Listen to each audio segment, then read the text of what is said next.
If you are coming into this country, you should be supporting American citizens and the United States of America. If your intention is to come here into this country that I helped serve, yeah, you support this country. You don't support any other country, and this is what this doctor did. Now you can be a doctor somewhere else, but you're not going to be here in the United States of America if you don't support the American citizens here and the country.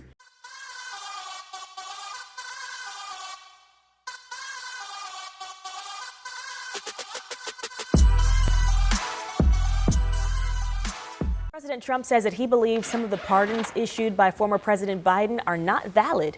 President Trump says the former president used an auto pin, and he said that voids the pardons. Now, he's officially referencing a preemptive pardon for the members of the bipartisan House committee who investigated the January 6th Capitol riot. Hell yeah. However, the Justice Department has previously stated a president doesn't have to physically sign a bill saying the use of an auto pin is valid. That's bullshit. It's time for the Daily Doge, where we reveal what Elon Musk and his team are finding deep within the government. You may think that that the government computers like all talk to each other, they synchronize, they add up what funds are going somewhere, and it's it's coherent. There's and that the numbers, for example, that you're presented as a senator, are actually the real numbers. One would think. One would think. They're not. Yeah. Okay. I mean, they're not totally wrong, but they're probably off by 5% or 10% in some cases. So I call a magic money computer any computer which can just make money out of thin air. They're mostly at Treasury. Some are, but there's some at HHS. Some there's one or two at State. There's some at DOD. I think we found now 14 magic money computers. Magic money computers. I mean, you cannot make this up, honestly. It sounds like a parody when he's saying it. But from finding made-up government money to finding completely empty office buildings. Monday, knock, knock, nobody's home. Look at this. Got this big, beautiful area where employees are supposed to work. Nobody's here. We'll show So we're in the second headquarters at Freddie Mac. We were just in the other building. There was nobody there for miles and miles and miles. Look at these desks. They're clean. We've got a cafeteria, again, that's completely vacant. You've got food that's being prepared. The staff that makes the food is here 5 days a week, but the people who work in this building or should work in this building aren't here 5 days a week. This is why a lot of federal workers are getting cut, because they chose not to come back into work. They wanted to use all the excuses they could because COVID opened that door for them to stay home. And now that COVID is, technically over, nobody wants to go back to work in the federal government. Been following about an Orange County couple detained after living here in the U.S. for 35 years. The family says their parents are now expected to be deported to Colombia by the end of this month. NBC4's Hetty Chang is live right now in Newport Beach with what we've learned about this particular case. Hetty. Colleen, I spoke with Stephanie Gonzalez today. She tells me that her parents, Gladys and Nelson, are at a detention center now in Louisiana. Now, an ICE spokesperson today confirmed what the family told us last week, that neither has a criminal history, but that spokesperson says they are violating immigration law and both have final orders of removal. Me rompe el corazón. Porque Stephanie Gonzalez shares her family's heartbreak. She says her parents, Gladys and Nelson, have lived in Southern California for 35 years. She says they're good people who paid their taxes, raised a wonderful family in Laguna Niguel, and recently became first-time grandparents. But Gonzalez's parents came to the U.S. from Colombia illegally. And the family says during a routine check-in with Immigration and Customs Enforcement, their parents were both detained February 21st, and they're now scheduled to be deported to Colombia by the end of the month. el presidente de los Estados Unidos prometió que él iba a... Gonzalez says President Donald Trump promised to take out criminals who have committed horrible crimes, and that's not the truth. She says her... Yes, it is the truth. He said his main focus is taking out all illegal immigrants that have committed major crimes such as murder on American citizens especially, that does not leave people off the table that came into the country illegally and have committed no other crimes. He has said this. Many people around Trump has said this. I mean, it's been echoed millions of times. Before he became president, he ran on his campaign saying this. Like, so this is bullshit. The lady that just said that is bullshit. Parents have no criminal history, and an ICE spokesperson did confirm that today. In a statement saying, in part, as part of its routines operations, ICE arrests aliens who commit crimes. The statement goes on to emphasize, and other individuals who have violated our nation's immigration laws. And while immigration enforcements have focused on those with criminal backgrounds initially, we are now starting to see what ICE calls additional priorities being carried out. ICE confirms an immigration judge found no legal basis to allow the Gonzaleses to stay in the U.S. and granted Gladys and Nelson voluntary departures in 2000. The Gonzales family says their parents tried everything they could to appeal their cases and find a pathway to citizenship, but they say they were given bad legal advice through that decades-long process. Now, 25 years later, the couple was taken into ICE custody on February 21st to process a final order of removal. Gustavo Mora is an immigration attorney who does not represent the Gonzales family, but says has many clients in the same situation. Under the Trump administration, I have seen them be more aggressive. Yes. They should, when they were trying to figure out a pathway to citizenship 20-something years ago, they should have put something on the table that said, listen, we came into this country illegally, so I think we need to do this form of punishment, either pay a fine or self-deport, wait a year or a couple months, whatever, and then get the legal papers to become a U.S. citizen and come into this country legally. Instead, they wanted to, get an attorney, go to court and say, hey, attorney, U.S. attorney, I need you to figure out a way to get me U.S. citizenship after I cross the border illegally. Fuck no, that's not going to work out. That's why it didn't work out. So now the family is freaking out and crying and freaking out because they have to get deported. Come on. Everybody should have figured that out a long time ago. The latest on the American college student who vanished on spring break. Her parents now asking Dominican police to declare her deceased, as lawyers for the last person to demand he be released. Ariel Reshev is in the Dominican Republic. Good morning, Ariel. Good morning to you, George. Just a heartbreaking development overnight in this case. The family of Sudiksha Kananki acknowledging that she likely drowned, hoping to put an end to this painful chapter. And now the attorneys for Joshua Reeby have filed a motion in local court here trying to get him released so he can go back home. This morning, the family of college student Sudiksha Kananki, who vanished while on spring break in the Dominican Republic, acknowledging they believe she died. ABC News obtaining this formal written request to the Dominican police. The family asking for a legal declaration of death. Kananki's parents also stating they trust the authorities' investigation. The letter saying the Kanankis believe the last person who saw their daughter has cooperated with the investigation and that there is no evidence of foul play. Authorities say they believe Joshua Reeby was with Kananki before she vanished. Officials have long said she likely drowned. Reeby's attorneys demanding authorities in the Dominican Republic release the 22-year-old, who they say is being held illegally and surveilled in his hotel during the investigation. His team... I'm sorry I have to say this, but I still blame the shit friends that she has that were there with her that didn't help protect her. Regardless if she knew the guy or not, 4 o'clock in the morning and you allowed your friend to be out there. I mean, I know at that age, people are like, oh, you don't want to be cock blocking, you don't want to be that type of Look what happens when you don't help friends out, though. Look what happens. They're going to be feeling that guilt for the rest of their life. And if they don't, they were never good friends anyway. My opinion. Paying off. The number of bad hombres breaching one of our main entry points down 100%. The migrants just stopped coming. At this rate, Malugin might be out of a job. And the illegals who are already here still have a chance to self-deport. Thanks to the CBP One app. Remember, Joe Biden used it kind of as like an open table for illegals where they can just make a reservation to break into the country. But Trump took it over, and now Juan can only make a reservation to leave.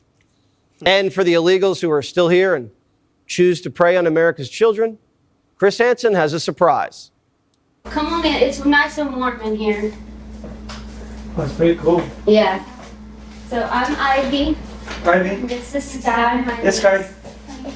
How you doing? It's nice to meet you. Nice to meet you. All right. Do you want to go ahead and get ready? Okay. How you doing? Hey, how you doing? Good. Why don't you have a seat right over there in that stool there? Huh? Good to see you. Have a seat over there. Okay. How you doing? Good. Good. What's happening? Sick ass mother. It's quite a car you got out there. It is. Yeah. Fast? Huh? Fast? Fast. Is it a fast car? A little bit. Yeah. Are you here in this country legally? I'm married. But are you a U.S. citizen? I'm fixing my status. You're trying to become a U.S. citizen. And what country are you from? Mexico. Mexico. Chris Hansen's the host of Takedown. That guy was showing up to see two women? He was showing up to have sex with a 15-year-old girl who was being sold, trafficked by her older relative. Oh, boy. Mother. All right. So and you this get the guy's picture from there. Mexico? He's from Mexico. He worked at a medical center in Birmingham, Alabama, in maintenance. He brought a lot of money, like $4,000, and his shirt, Jesse, said, "Snake in the grass." These people don't even understand the irony here. Snake. Well, he was one of 6 men we arrested, along with the Blount County Sheriff Mark Moon and his team, the 2 days before Valentine's Day. So what a surprise they got, right? Oh, boy. One of the men, Anthony, shows up, and he was packing heat. Let's see it. Have you ever met anybody online for sex before? Never. Well, that's not what you said before. So, Anthony, there's some stuff you need to know. I do. You No. got condoms there. Ooh. You got a loaded You gun got a for gun the on 9. Anthony, look at me for a minute. And then I'm going to let these guys take over. I'm Chris Hansen. Oh, I'm on a TV show? You're on the TV show. I mean, how many times has that happened? Sick ass Almost mother. every time. You know, in the last month, Expose we them busted all. about 18 guys, Jesse, all over the country. And usually, if they don't recognize me in the very beginning, at some point during the conversation, they do. This fellow, Anthony, not only had the gun that was in his waistband loaded, he had another gun in his car along with 30 credit cards that were not his. Did they even recognize you if they're from Mexico? Sometimes they do. Now, interestingly, every time we catch an illegal, I like to go back and see what the United States has done for that country, Mexico. From 2001 to 2024, USA gave Mexico $22 billion. That's all in. That's USAID, Homeland Security, the whole thing. Wow. Last year, 2024, $185 million. Now, that included $38 million in administrative costs for USAID, as well as $7 million for pay and benefits. And get this, we gave them another $7.5 million to help Mexico reduce its carbon emissions to 0. Oh, wonderful. Did they do that? The answer is no. No. And we gave them another $5 million for vulnerable people on the move and $10. This sucks because this is why Trump is playing hardball with both Canada and Mexico presidents. Get your shit in line and we will work together. But if I'm giving you all this money and you're not taking care of business, I'm not giving you any more money. I'm not funding you. Okay, we're neighboring countries, but you're not doing anything with the money to help what the main purpose of the money is for. So, I mean, it's getting out of hand right here with Chris Hansen. He's making moves on getting these people to confess on live TV that not only are they illegally here in the country, but they're committing crimes of trying to have, sexual, advances with underage females. And, another thing, guys aren't the only ones that are sexual predators. There's a lot of female sexual predators out there that nobody talks about. There's actually a YouTuber he bases his entire YouTube channel of finding predators. And A majority of them are men, but there are some that are women, and even some that are married couples. It's crazy. It's crazy. It's getting out of hand. It needs to be stopped. And luckily, we have people like him and Chris Hansen to expose them, get them taken out of here. If you tell us when you apply for a visa, I'm coming to the U.S. to participate in pro-Hamas events, that runs counter to the foreign policy interest of the United States of America. It's that simple. So you lied. You came. If you had told us that you were going to do that, we never would have given you the visa. Now you're here. Now you do it. So you lied to us. You're out. It's that simple. The Trump administration crackdown against hate continues. The DHS announcing that it has denied a Brown University doctor re-entry to the United States because of her support and sympathy for the terror group Hezbollah. That includes attending the funeral of Hezbollah's former leader. And now the elite school is telling international students and staff to avoid travel outside the United States. Joining us now is Brooke Goldstein, Executive Director of the Lawfare Project. Great to have you here. Here's what DHS posted about Dr. Alaweih. That last month she traveled to Beirut. She attended the funeral of Hassan Nasrallah. He was, of course, a brutal terrorist who led Hezbollah, responsible for killing hundreds of Americans over a 4-decade terror spree.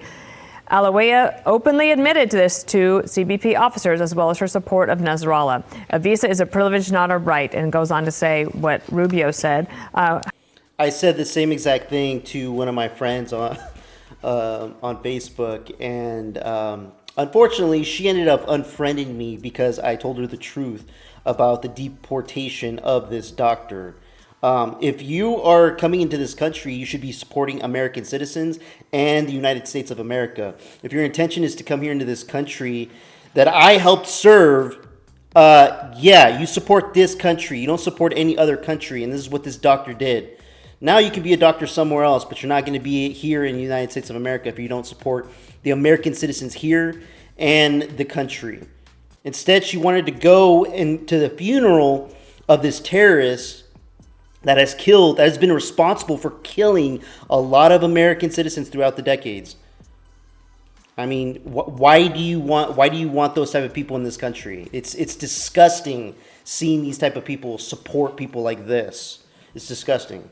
How does the government fare on this one, Brooke? I think very well. I don't think there could be a stronger case not to allow someone entry into this country if they've provided allegedly material support to a designated terrorist group. And I think all of the arguments about free speech are very dangerously and intentionally misleading. You do not have a free speech right to come into this country after attending the funeral of a terrorist leader that has participated in multiple attacks that have killed American citizens. You know, I'm so concerned with Brown University's response here. They are advising their own students not to travel, and they've released a statement saying they're concerned about the pipeline. Okay. Let me put this up on the Brown University, I'm calling it. Whoever wants to hear it, stop funding Brown University. Don't even go there. If they're not promoting the United States of America, what the hell are you here for? What are you here for? Don't destroy this country because your country back home got fucked up. So don't come here and try to destroy this country.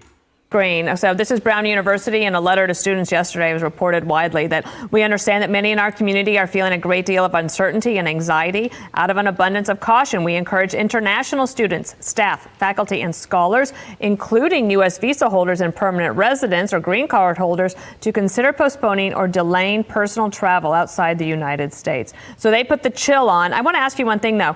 So Alaweih, as I understand it, she did attend the funeral. She said that to DHS. But is attending a funeral considered material support? She had text messages. We don't know exactly what she did at that funeral, and I would argue, yes, it is. It's not a matter of free speech. You are flying to a foreign country to show your support for a designated terrorist group. And what's so troubling about Brown University's statement is how many people do they have at that school that they're concerned that they should... It wasn't just that. The agents, they saw stuff in her phone when she came back into the country. This is why they deported her, and they're not giving her access back to the country. Let me know what you guys think with any of the clips that I showed for today. Like, comment, subscribe. I would appreciate it. Till next time, peace out, everybody.